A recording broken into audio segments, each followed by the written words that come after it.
Thank you, Adrian and John, for inviting me to speak. It's kind of a perfect timing in so many ways. Obviously, I did some of my coursework at the AA, and then I spent the last year and a half revamping the curriculum at the University of Toronto's in that program. I wish I had some of those words of wisdom a little bit more in the last year than just today. I also want to thank you guys for putting on such a great panel. I'm quite honored to be on a panel with Alexandra and Jane. Such excellent presentations, and I'll try to continue the interesting information that we just heard. I felt a little bit guilty in the sense with the intro that I'm not presenting on a methodology of fieldwork, but I kind of did that earlier this year at Prefix. So I'm kind of taking the opportunity in the lecture format to look at basically what I've been doing for several years is writing material histories of immaterial forces, whether it's infrared or atomic radiation, and in this case, magnetic fields. So it's kind of, I guess, a material history of that. It all began, old Army said, with a meteorite. H.P. Lovecraft, The Color of Space, 1927. The Sumerian word, An-bar, the oldest word designating iron, is made up of the pictogram sky and fire. We should do well to bear in mind the early religious significance attaching to aeroliths. They fall to the earth charged with celestial sanctity. In a way, they represent heaven. This suggests why so many meteorites were worshipped or identified with a deity. Primitive peoples working with meteoric iron for a long time before learning how to use ferrous ores. This is how the Greenland Inuit made their knives out of meteoric iron, and when Cortez inquired of the Aztec chiefs whence they obtained their knives, they simply pointed to the sky. Mircea Eliade wrote this in The Forge and the Crucible in 1956. If we take 1956 and rearrange the numbers, in 1569, cartographer Gerardus Mercator published his trademark flattened globe as bounded rectangular mathematical projection, accurately rendering space along his horizontal axis. The east-west vector privileged expedited colonial expeditions to the New World. In the margins of his map, beyond the fantastical sea creatures, mythical gods peering over a terra incognita, Mercator included an insert, which we see here, of the North Pole region. Of course, at the time, no one had any empirical data of this land beyond the land beyond. However, by sheer delineation of space based on a sphere, the mathematical system of the map necessitated that such a space existed and thus essential and included in a rendering. Aside from its grid-based design revolutionizing navigation and trade, we still use it, of course, in shipping routes and in Google Maps today. Mercator's map also included the most advanced data visualization, albeit erroneously interpreted. It had long been held and passed down through the literature that the celestial North Pole stood a massive lodestone or iron mountain. In the 16th century, empirical observation demonstrated that compasses all around the world always pointed north. But since the geological discipline had not yet advanced far enough to reveal that the Earth's molten core made the entire planet a magnet, savants mused that a massive magnetic mountain at the top of the world was generating all the attraction. By the time Mercator was filling in his grid, however, various field recordings from sailors were brought back with new data. According to these accounts, compasses did not actually point to directly North Pole. As a solution for such a declination of the magnetic field, Mercator posited a second magnetic mountain, this time in the Bering Strait. And you can kind of see obviously the one in the middle and the one up above. I kind of always joke this is the first kind of electromagnetic warfare in the Arctic. Rendering in full color in 1595, the resulting map is the first cartographic document ever to solely focus on the Arctic. Eventually, the dual magnetic mountain theory melted away, however, but the metallic attraction of the magnetic north never completely subsided. By examining the Canadian Arctic, one can trace a complete phylogenesis of metallurgy, starting with the nomadic smiths of the Inuit gleaning meteoric iron for weapons and domestic use, through the birth of cybernetics and network warfare in the Cold War's distant early warning line, to today's speculative market of rare earth elements in the 21st century. Colonial extraction of natural resources is an ancient strategy. We could argue that such an industry is the engine at the dark heart of colonialism extended across centuries and still present today. Recent theories have taken such a connection as a geological index, positing that the Anthropocene epoch started with the colonial encounter of the Europeans in the New World, generating the largest human population replacement in the past 13,000 years, the first global trade networks linking Europe, China, Africa, and the Americas, and the resulting mixing of previous separate biotas, known as the Columbian Exchange. It is difficult to determine when to pound the golden spike into the stratified layers of rock to demarcate this new epoch, and so several speculative dates have been proposed. The earliest suggestion is Prometheus's fire, and the latest marks the explosion of nuclear weapons. Others have suggested larger phenomena such as the invention of agriculture or the Industrial Revolution as the force responsible for humanity's geological effect on the Earth. The connection between fire, industry, and colonialism, however, is the most convincing argument, transcending regionalism and leaving a long-term trace in the fossil record. Historically, the Industrial Revolution has often been considered as the most important event in relation to the inception of the Anthropocene. However, in view of many historians, industrialization and extensive fossil fuels were only made possible by annexing the Americas. Before the introduction of the Anthropocene debate at the turn of the millennium, W.G. Sebald in The Rings of Saturn kaleidoscopically wove a history of fire and globalism. And I quote this at length. Whatever was spared by the flames in prehistoric Europe was later felled for construction and shipbuilding, and to make the charcoal of which the smelting of iron required in vast quantities. By the 17th century, only a few significant remnants of the erstwhile forest survived in the islands, most of them untending and decayed. The great fires were now lit on the other side of the ocean. It is not for nothing that Brazil owes its name to the French word for charcoal. Combustion is the hidden principle behind every artifact we create. The making of a fish hook, the manufacture of a cheap china cup, and the production of a television program all depend on the same process of combustion. Like our bodies and like our desires, the machines we've devised are possessed by the heart, which is slowly reduced to embers. From the earliest time, human civilization has been no more than a strange luminescence growing more intensely by the hour, in which no one can say when it will begin to wane and when it will fell away. For the time being, our city still shines through the night, and the fires still spread. In Italy, France, and Spain, in Hungary and Poland and Lithuania, in Canada and California. Summers, fires consume forests, and not to mention the great conflagration in the tropics that is never extinguished. Well, fire is a general theme. New technologies demand new materials, including what are called rare earth elements. Such elements were required, as Sebald points out, to illuminate television screens, along with a host of other advanced technologies. One rare earth element called perthenium is used to create nuclear batteries and luminescent paints. Rare is a relative term here, as the 17 elements composing this class are not so much scarce in the Earth's crust, but rather extraordinary in the sense that they are discovered quite late, as their difficulty to isolate them from their ores and from each other. Furthermore, we treat them as unique because they are found most exclusively in contemporary high-tech industry and thus do not have an industrialized smelting process for extraction until quite recently. Today, rare earth elements are an index of the global situation, articulating international trade, market, security policy, and geopolitical issues. While Canada might have a monopoly on the tailing ponds and the tar sands, it is China's 97% of the rare earth market, mostly in Mongolia, that dominated in 2011. However, with projected 40 to 50% of the world's rare earth element deposits, Canada hopes to secure 20% of the international market by 2018.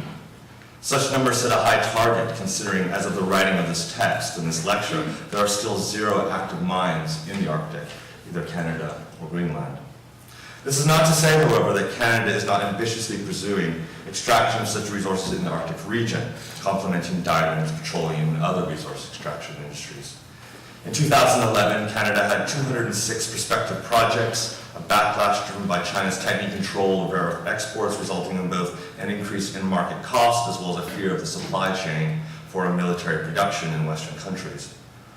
According to the Government of Canada, the top most advanced rare earth mining sites, shifting from speculative prospecting to active mining, are both imaginatively named after spiritual lineages.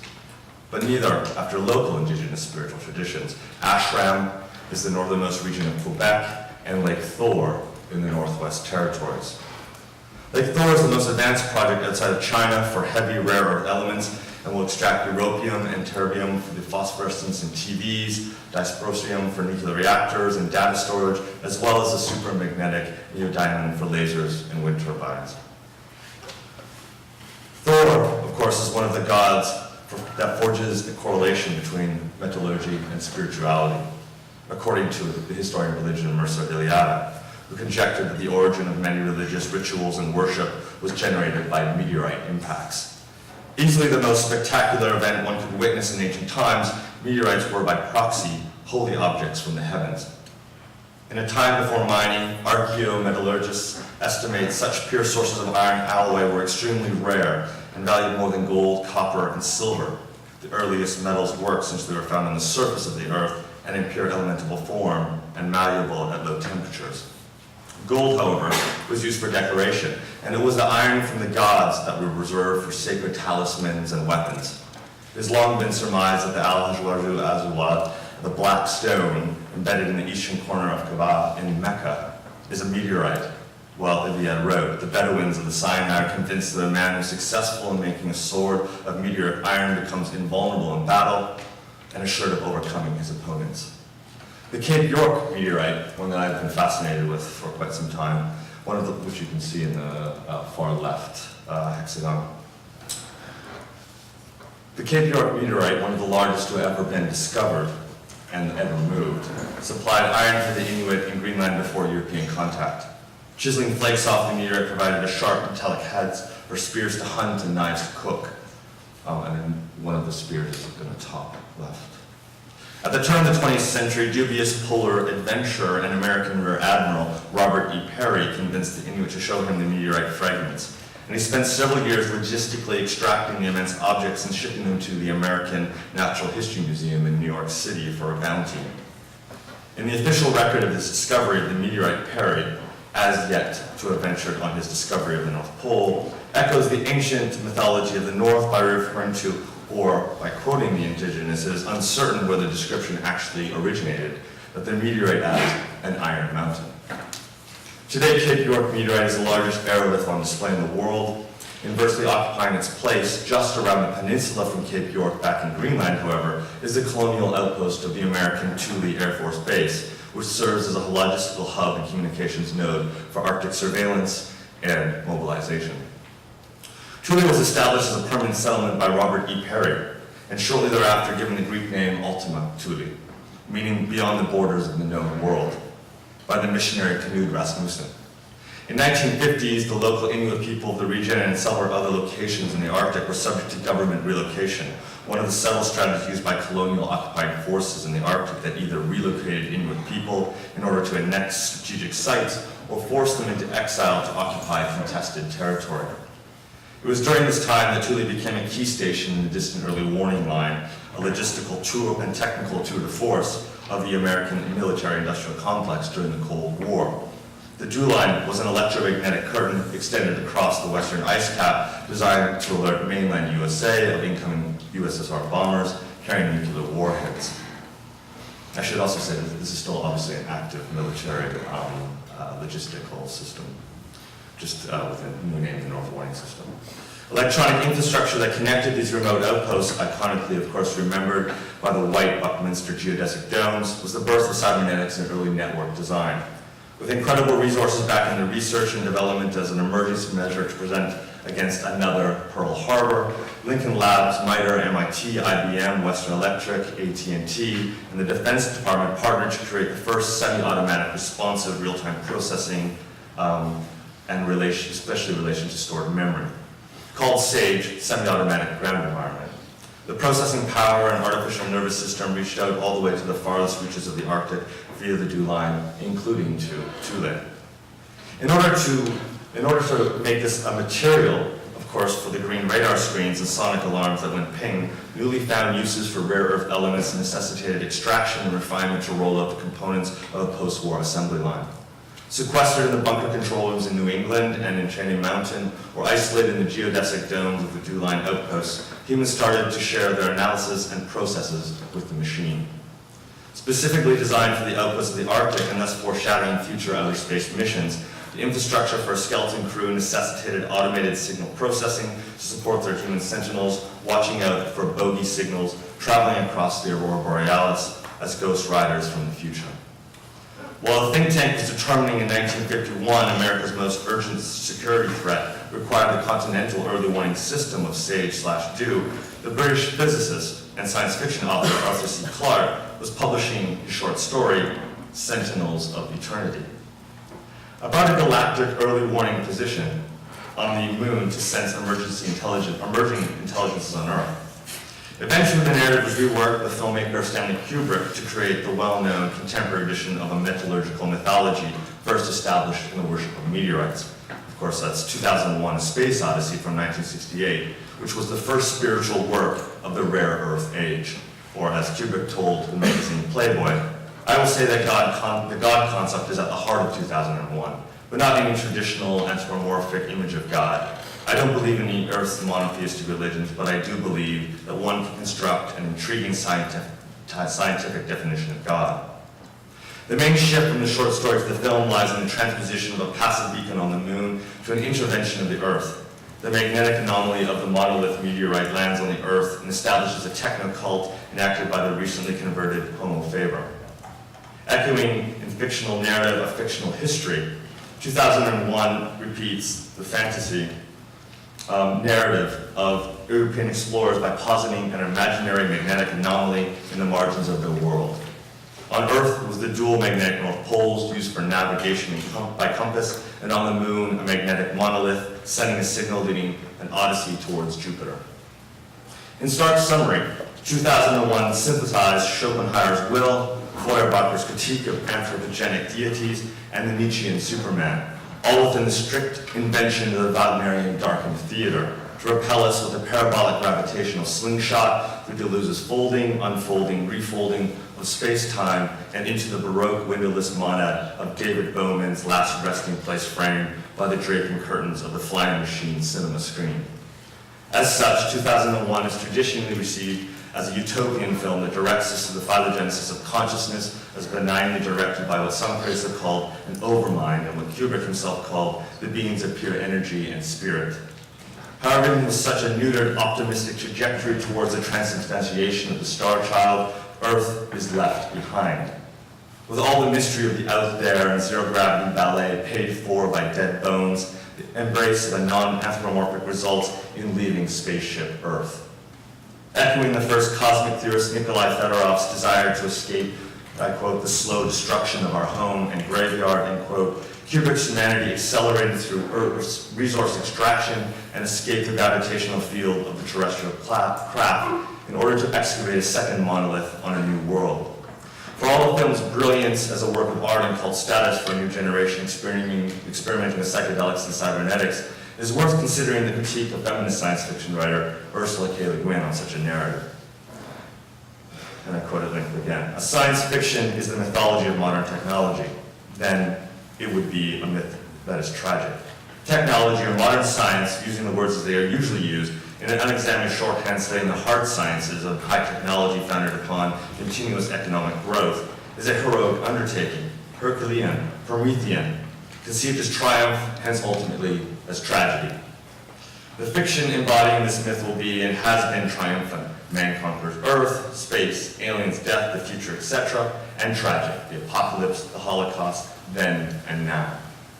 If, however, one avoids the linear progressive time-killing arrow of the mode of the techno-heroic and redefines technology and science primarily a cultural carrier bag, rather than a weapon of domination, one pleasant side effect is that science fiction can be seen as a far less rigid, narrow field, not necessarily Promethean or apocalyptic at all, and in fact a mythological genre that is a realistic one. It's a strange realism, but then again, it's a strange reality. This is not to say that Kubrick lacked a critical voice. The murderous computer of Hal in the film is a subtle transposition of IBM, the possible warning of dangers of automated systems, The Shining from 1980, using the horror genre as a moral tale critiquing the colonial genocide of Native Americans, While it is easy to see the danger with the machine HAL due to its direct fatal actions, we start to question what is the difference between HAL and the machine of the monolith. While most attention is given to the monolith's responsibility of sparking proto-human consciousness, it is important to remember that this is done through the wielding of a weapon, the dawn of Homo necans. In its most famous cinematic edit of all time, The Ballistic Bones, a Spaceship, Kubrick cuts out the dark side of space travel. Rockets were invented as a loophole in the Treaty of Versailles, and first designed as vengeance missiles or V-2s by the Nazis under Werner von Braun. At the time of Kubrick's film, intercontinental ballistic missiles, ICBMs, flying over the Canadian Arctic with nuclear payloads were the most serious global threat. We must ask, what is behind the dream of the Star Child, or as Gilles Scott Heron sang in 1970, why in 2001 is only Whitey on the moon? Reinterpreting 2001 against the grain of Promethean epic, and recognizing that today we are stuck more on Earth than we are when the film 2001 was playing in cinemas, we begin to see what is possible in-game when we smelt more metal from machines. As Marx warned, once adopted into the production process of capital, the means of labor pass through different metamorphoses, whose culmination is the machine, or rather an automatic system of machinery, so that workers themselves are cast merely as conscious linkages. The question is, do not androids dream of electric sheep? It is, do rare earth elements dream of humans? Considering that we are not part of the Elysium elite and do not have another planet to escape to, as if this one was disposable as the planned obsolescence of our consumer technology powered by rare earth elements, our understanding must shift from mining more rare earth to understanding how rare our earth is. Thank you.